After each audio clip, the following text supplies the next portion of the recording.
یہ پھر قاضی فیصل صاحب اور عامر فاروق تو نہ ہوئے، اگر یہ عمران خان کو کوئی ریلیف دے دیں، عمران خان کی کوئی ایسی چیز سامنے آ جائے جس سے عوام خوش ہو جائیں، جیسے قاضی فیصل صاحب اور جیسے عامر فاروق صاحب، ان کی عدالت میں ایسا ہو جائے تو کیسے ہو جائے۔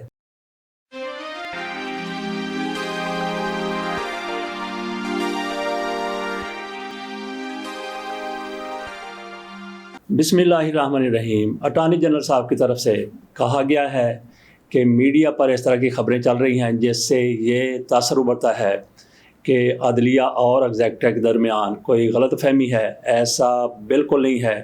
جسٹس بابر ستار صاحب کا نام لیے بغیر انہوں نے خط کا ذکر کیا ہے، اس پر بعد میں بات کرتے ہیں، پہلے بات کر لیتے ہیں قاضی فیصل صاحب کی۔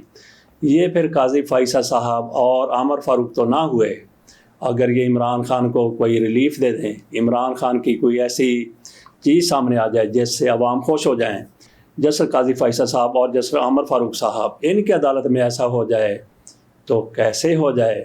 ان کی عدالت میں آ جائے کیس کی سماعت تھی، وہی نیب کا کیس، نیب ترامیم کا کیس، پچھلی عدالت کی طرف سے نیب ترامیم کے حوالے سے جو قانون سازی کی گئی تھی شہباز شریف کی حکومت کی طرف سے، اس کو ختم کر دیا گیا تھا، کالعدم قرار دے دیا گیا تھا۔ وہ معاملہ ابھی چل رہا تھا کہ قاضی فیصل صاحب نے بینچ بنا لی، اس میں خود بیٹھے ہیں، اس میں عطر من اللہ صاحب بیٹھے ہیں اور ایک جج اور بھی ان کے ساتھ بیٹھے ہوئے ہیں۔ وہاں پہ کہا گیا، جیسے سماعت شروع ہوتی ہے تھوڑی دیر بعد عطر من اللہ صاحب کی طرف سے کہا گیا کہ اس کے پیٹیشنر چونکہ عمران خان ہے، عمران خان کو کیس کی سماعت کے دوران عدالت میں ہونا چاہیے۔ تو ان کی طرف سے جیسے ہی ایسا کہا گیا تو قاضی فیصل صاحب خاموش رہ جائیں، تو قاضی فیصل صاحب نے ادھر کی ماری ادھر کی ماری، پینترا بدلا۔ قاضی فیصل صاحب نے کہا کہ ان کا بیان ویڈیو لنک کے ذریعے یہاں پہ ریکارڈ کیا جا سکتا ہے یا وہ ویڈیو لنک کے ذریعے پیش ہو سکتے ہیں، لہٰذا قاضی فیصل صاحب کے حکم کے مطابق عمران خان ویڈیو لنک کے ذریعے جمعرات کو اپنا نقطۂ نظر سپریم کورٹ کے سامنے رکھیں گے۔ قاضی فیصل صاحب کو آخر کار عمران خان سے کیا مسئلہ ہو سکتا ہے؟ جس طرح سے یہ سوال بھی اٹھتا ہے کہ جسٹس عامر فاروق کو عمران خان سے کیا مسئلہ ہو سکتا ہے؟ بہرحال کئی لوگوں کو ان کی شکلوں سے دیکھ کر دشمنی ہو جاتی ہے، ان کا نام تک سننا پسند نہیں کرتے۔ یہ ہمارے دو چیف صاحبان، تو یہ چیف صاحبان اور بھی کچھ ہو سکتے ہیں جو عمران خان کا نام سنتے ہی چڑ جاتے ہیں، اور پھر عمران خان کے حوالے سے سائفر کیس وہ بھی جیسا عامر فاروق صاحب کے سامنے ہے۔ کچھ لوگ کہتے ہیں کہ اس میں کچھ بھی نہیں ہے، عمران خان کو رہا کرنا پڑے گا، ان کو بری کرنا پڑے گا، عمران خان باعزت بری ہو جائیں گے۔ جسٹس عامر فاروق صاحب کے سامنے کیس ہو اور عمران خان بری ہو جائیں، ایسا ہو سکتا ہے؟ دیکھتے ہیں کہ جسٹس عامر فاروق صاحب عمران خان کو سزا دیتے ہیں، کتنی سزا دیتے ہیں۔ بری ہونے والا تو تحریک انصاف کے لوگوں آپ بھول جائیں، جسٹس عامر فاروق کی عدالت ہو اور عمران خان بری ہو جائیں۔ یہ جو کیس ابھی نیب ترامیم کے حوالے سے، اس میں عمران خان کو کسی قسم کا ذاتی طور پر ریلیف نہیں ملا، نہ ان کو سزا ہونی ہے نہ انہوں نے بری ہونا ہے۔ وہ ایک عوامی مفاد عامہ کا کیس لے کے گئے تھے جس میں وہ یہی کہہ رہے تھے کہ یہ جو ترامیم کی جا رہی ہے نیب کیس میں یہ نہیں ہونی چاہیے، اور عدالت کی طرف سے ان کی بات کو مان لیا گیا، سمجھ لیا گیا۔ وہی کیس قاضی فیصل صاحب آگے چلانا چاہتے ہیں۔ عمران خان کی عدالت آنے پر بھی جج صاحبان کو مسئلہ ہو جائے یا جج صاحب کو مسئلہ ہو جائے تو اس سے آپ پھر اندازہ کر لیں کہ عمران خان کے حوالے سے ان کی کیا رائے ہو سکتی ہے۔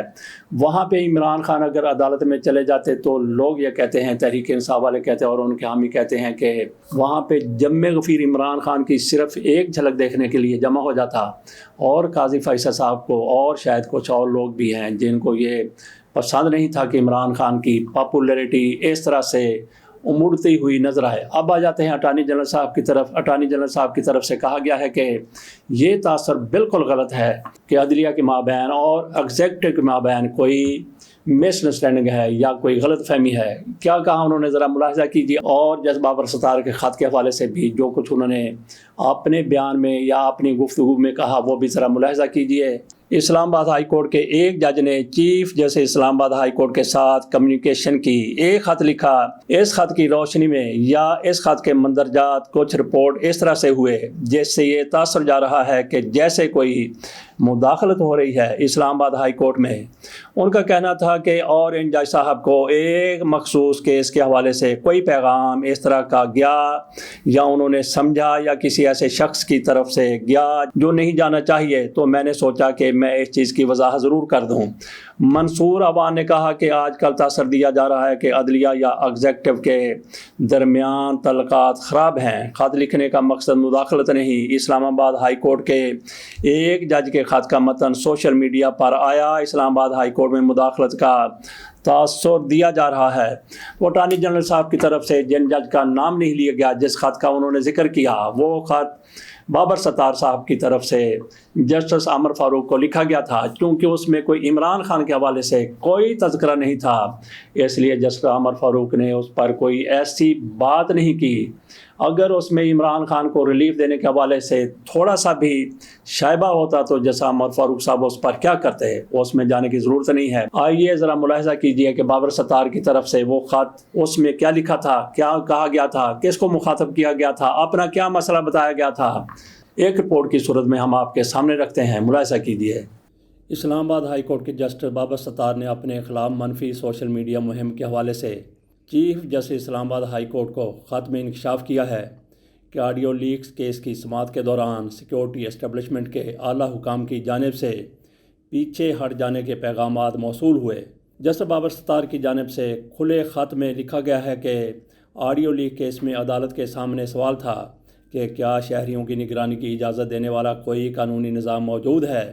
اس سوال کے جواب کے لیے عدالت نے وفاقی حکومت کی متعلقہ وزارتوں، پاکستان ٹیلی کمیونیکیشن اتھارٹی (PTA) اور Pakistan electronic media regulatory authority (PEMRA) جیسے قانونی ریگولیٹرز کے علاوہ ISI، انٹیلیجنس بیورو اور وفاقی تحقیقاتی ادارے FIA سمیت انٹیلیجنس اور تحقیقاتی اداروں کے سربراہان کو نوٹس جاری کیے۔ جسٹس بابر ستار نے اپنے خط میں مزید بتایا کہ مجھے سیکیورٹی اسٹیبلشمنٹ کے اعلیٰ حکام کی جانب سے پیغامات بھیجے گئے جس میں مجھ سے کہا گیا کہ میں شہریوں کی نگرانی کے نظام و طریقہ کار کی جانچ سے پیچھے ہٹ جاؤں۔ میں نے اس طرح کے دھمکی آمیز ہتھ کنڈوں پر کوئی توجہ نہیں دی۔ یہ بھی نہیں سوچا کہ اس طرح کے پیغامات سے انصاف کے نظام کو نقصان پہنچنے کا خطرہ ہے۔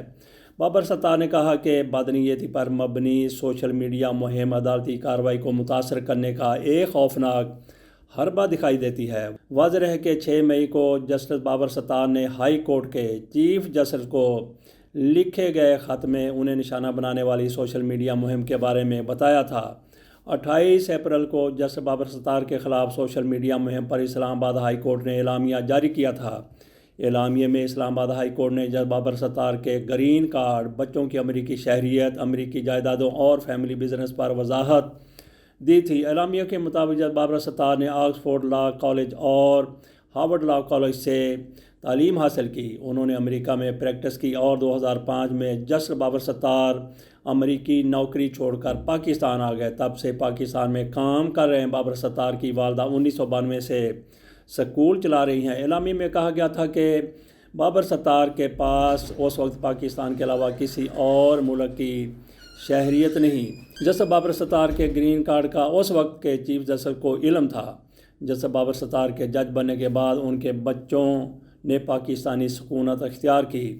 اعلامیے میں بتایا گیا تھا کہ بابر ستار کی پاکستان اور امریکہ میں جائیداد ٹیکس ریٹرنز میں موجود ہے۔ مزید کہا گیا تھا کہ سوشل میڈیا پر بابر ستار کے خلاف ہتک آمیز اور بے بنیاد مہم چلائی جا رہی ہے۔ سوشل میڈیا پر بابر ستار کی خفیہ معلومات پوسٹ اور ری پوسٹ کی جا رہی ہیں۔ جسٹس بابر ستار ان کی اہلیہ اور بچوں کے سفری دستاویزات سوشل میڈیا پر پوسٹ کیے جا رہے ہیں۔ بعد ازاں اسلام آباد ہائی کورٹ نے چیف جسٹس کے خط کو درخواست میں تبدیل کر کے توہین عدالت کی کارروائی کا فیصلہ کیا تھا۔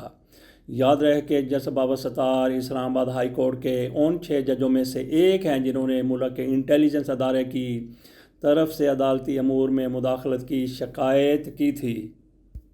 جسٹس بابر ستار صاحب کا خط ہم نے رکھ دیا۔ اس پر رد عمل دیتے ہوئے جناب اٹارنی جنرل صاحب کی طرف سے جو کچھ کہا گیا تھا، آپ اندازہ کر لیں کہ عدلیہ اور ایگزیکٹو کے مابین کوئی معاملات درست ہیں یا نہیں درست۔ آج کی عدلیہ اور آج کی ایگزیکٹو کے مابین معاملات کس طرح خراب ہو سکتے ہیں؟ خراب ہونے کا سوال ہی پیدا نہیں ہوتا۔ یہ تو کچھ ججوں کا معاملہ ہے، جیسے بابر ستار صاحب ہو گئے، 6 دیگر جج صاحبان ہو گئے اور ہائی کورٹ کے بہت سے جج صاحبان ہو گئے جن کی طرف سے اپنی رائے دی گئی ہے کہ ان کے ساتھ کیا کچھ ہو رہا ہے، اور سپریم کورٹ کے کوئی جج بھی سماعت کے دوران یہی کہتے ہیں کہ ان کے ساتھ بھی صرف اور صرف کیس کی سماعت کرنے پر جو کچھ ہو رہا ہے وہ سب کے سامنے ہے، اور جن 6 ججوں کی طرف سے خط لکھا گیا ان کے ساتھ کیا ہوتا ہوگا، اور باقی ججوں کی طرف سے مختلف ہائی کورٹس کی ججز کی طرف سے اسلام آباد ہائی کورٹ تو پہلے خط لکھ چکی تھی، Peshawar high court, Quetta Balochistan high court, Sindh high court اور اس کے ساتھ پنجاب ہائی کورٹ کے کئی ججوں کی طرف سے اپنی رائے دی گئی تھی۔ منصور عوان صاحب کہتے ہیں کہ عدلیہ اور ایگزیکٹو کے مابین کسی قسم کا کوئی معاملہ نہیں ہے، واقعی کوئی معاملہ نہیں ہے، لیکن ان کو یہ بتاتے ہوئے کیوں تھوڑی سی محسوس ہو رہی تھی، جج صاحب کا نام انہوں نے نہیں بتایا، اور جج صاحب کے خط میں جو مندرجات تھے ان کو بتانے سے بھی ان کی طرف سے گریز کیا گیا۔ آخر کار وہ کون سا پیغام کس کو دینا چاہتے تھے یہ وہ بہتر جانتے ہیں، یا پھر پیغام دلوانے والے بہتر جانتے ہیں۔ اجازت دیجیے، اللہ حافظ۔